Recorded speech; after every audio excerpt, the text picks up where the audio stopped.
Hi everyone, welcome back to Understand the Bible. And in this session we are continuing on with the New City Catechism, and we are looking at the last two of the Ten Commandments. So over the last few weeks we've been going through the Ten Commandments, and last week we were thinking about Commandments 6, 7 and 8, which were about murder, adultery and theft.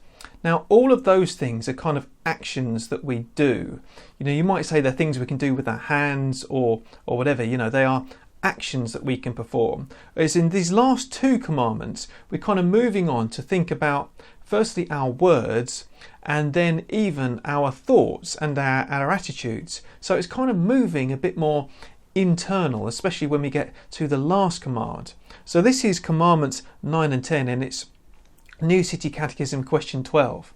And I'd just like to say, by the way, if you would like to see these videos, see all of them, then if you go onto the website understandthebible.uk, then you can sign up for this as a course, and it will basically it's all free. You can watch through them all, and it will tell you which one to watch next and when. It might be better than going through a long YouTube playlist. If you're already watching this on the website, great, you found it. So here we are then. Question 12. What does God require in the 9th and 10th commandments? And just to refresh your memory, I'm sure you already know, 9th and 10th commandments though is you shall not bear false witness, and you shall not covet. Those are the 9th and 10th. So what does that mean for us? What are those commandments asking of us? And this is what it says. 9th, that we do not lie or deceive, but speak the truth in love. So you remember how all the way through these commandments we've been thinking about the negative and the positive aspect of the commandments. And we saw this last week especially, I think, when we were thinking, for example, about murder. How, a lot of people think about murder as being only about, don't kill anyone, and if you do anything else apart from that, you're fine.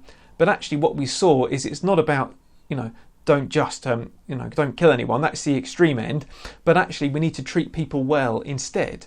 And we see exactly the same principle working out in these last commandments. So it says, the 9th commandment, we do not lie or deceive, but speak the truth in love. So we don't lie or deceive. Now, this is talking about our words and how it is possible to harm people with our words, isn't it? And if you think back to love, think about how we might use our words to love people. And the negative side of that is we can use words to harm, can't we? When we lie, and especially when we lie in order to get our own way, when we maybe can be manipulative, there are various reasons we might lie, which will put ourselves at an advantage and someone else at a disadvantage. Or we can speak in an unkind way as well. And I think this is something which is important to realise, that it's possible to say something true, but to say it in a way which is unkind. And if you say, for example, to someone, "Oh, you're fat," or something, then even if that is true, it can be said in an unkind way. It's still wrong, because it was only said to make someone feel bad as an insult, rather than actually in a constructive way. So actually we mustn't use our language in a way which deceives or hurts someone. We should instead use our words in a way which is loving and kind. And this is what it goes on to say. Instead, speak the truth in love. And this is a phrase which is lifted directly from the New Testament, from the book of Ephesians, when it talks about speaking the truth in love. What it basically means is we Christians should be people who are truth seekers. Now, we should be people who are prepared to stand up for the truth, who are prepared to seek the truth and to speak the truth to each other. We mustn't be afraid of the truth, because the truth is, at the end of the day, from God. Jesus said, "I am the way, the truth and the life." He is the truth, and God cares about the truth. The truth is really important to him. But we need to be people who speak the truth in love. And this is something which I personally find quite hard, is getting that kind of, it's not exactly a balance, but it moderates the way that we speak. We should be prepared to speak the truth. And I think we are living in days in Western society at the moment when free speech is under threat and some things we're not really allowed to say. And I think we should be prepared to challenge that and be prepared to speak the truth where it is needed in that situation. But we need to be prepared to speak in love as well, not just kind of say things for the sake of causing an argument or which are just unkind, but we should speak what is true in love and be prepared to think about what is best for the other person. And sometimes that will mean speaking quite hard things, but at other times it might mean refraining, or it might mean kind of being more gentle in the way that we speak. Now, it's a wisdom call as to how actually we speak, but we need to be prepared, I think, to have that wisdom as to how we speak and use our words. So that's what the 9th commandment is talking about. It's saying, don't use our words to deceive or to harm or all of those kind of things, but instead use our words to love and build up other people. That's the first thing that is important. And just to say, some people ask about white lies. Does the 9th commandment forbid a white lie? So, for example, if your wife asks you, do I look good in this dress? And she doesn't, and you say, oh yes, you look great. Does that count? Is that included in this commandment? I mean, I would say some people will say any and every lie is a bad thing. You must speak the truth completely and utterly, 100% at all times, even in that situation. And for me personally, I would say, well, actually, it's about being kind rather than about, just being blunt. And I would say that there's perhaps a little grey area there where actually sometimes to be kind, if it's just a personal opinion, then that will be okay in that particular situation. But, again, wisdom comes into it. These are not commands to be applied in a kind of a wooden way, but we need to have wisdom in the way that we apply them as well. And that's why we need God's help to obey these commands, because it takes wisdom and discernment in order to think about what they mean in each individual situation. So the last commandment then, commandment number 10, says that you shall not covet. This is what it means. It says, 10th, that we are content, not envying anyone or resenting what God has given them or us. So envy is sometimes defined as sorrow at another's good. So when we envy someone else when good things happen to them.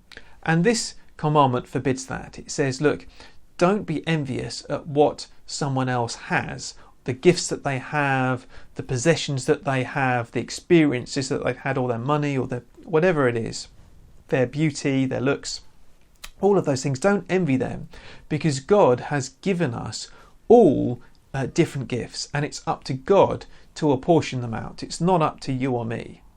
And this is something which, it's a lesson that I have been slowly learning over the course of the last few years, which is that we should find our contentment in God, rather than seeking our contentment in things. We should seek our contentment actually in God and what He provides for us. Now, that doesn't mean that God wants us to go without. He might want us to go without sometimes, but I think actually God wants us to ask Him for things, and that God can provide better than we know what to ask for. So rather than thinking, oh, I really want that, and I'm going to envy someone else because God's given them that and not me, perhaps what we should do is take that to God and say, actually, God, I do struggle with this, but please help me, and please help me to know what is best for me. And the thing is, if we take it to God and we ask Him, He will help us to find out actually that He can give a better gift to us than what He's given to someone else. That doesn't mean that God will make us more successful or more wealthy or whatever, but rather that in our individual situations, God knows what is best for you and me, and He will give what is best for you and me, which will look different for each person.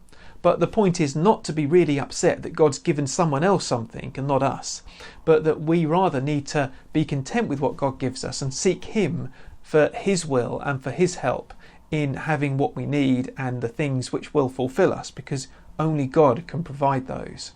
So that's the kind of the lesson that I've really begun to learn, I think, in the past few years. Don't try and seek fulfillment from the things that we have or the relationships that we have and so on, but rather seek God and ask for what we think we need, and that God will provide. But God can provide far more than what we think we need, and He can provide even when we don't ask for the right things. That He can change what we want so that He can fulfill us in a more deep way than those other things.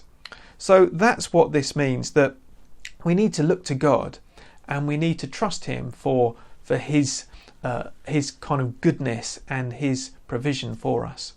And I think it's interesting how we finish the Ten Commandments kind of looking back to the beginning. When we said about our loving God above all, the first greatest commandment, as Jesus said. We think back to the first commandment, we've kind of ended there as well, haven't we? About how actually what God wants us to do is love Him and serve Him and seek His will in everything. And I just like that the Ten Commandments kind of finishes with a practical way in which that works out. Rather than being envious of others and wanting what they have, we need rather to seek God and ask Him for what we need and ask Him to fulfill us. And He will. In all sorts of different ways, in ways which we can't even imagine at the moment. So I hope that you found this video helpful as you've been going through the Ten Commandments, and I hope that you've learnt something about the Ten Commandments as you go through. One of the great things about these being on video is that you can always watch them again if you'd like to, and if there are things about this which you might find helpful to listen to again, then you can go back and you can do that. But for now, I will say thanks very much for watching, and I hope to see you again for another one of these videos very soon. Do please check out understandthebible.uk for the whole discipleship program, where all of these videos are in one place, and it makes it easy for you to go through them on the course. So yeah, thanks very much, and God bless.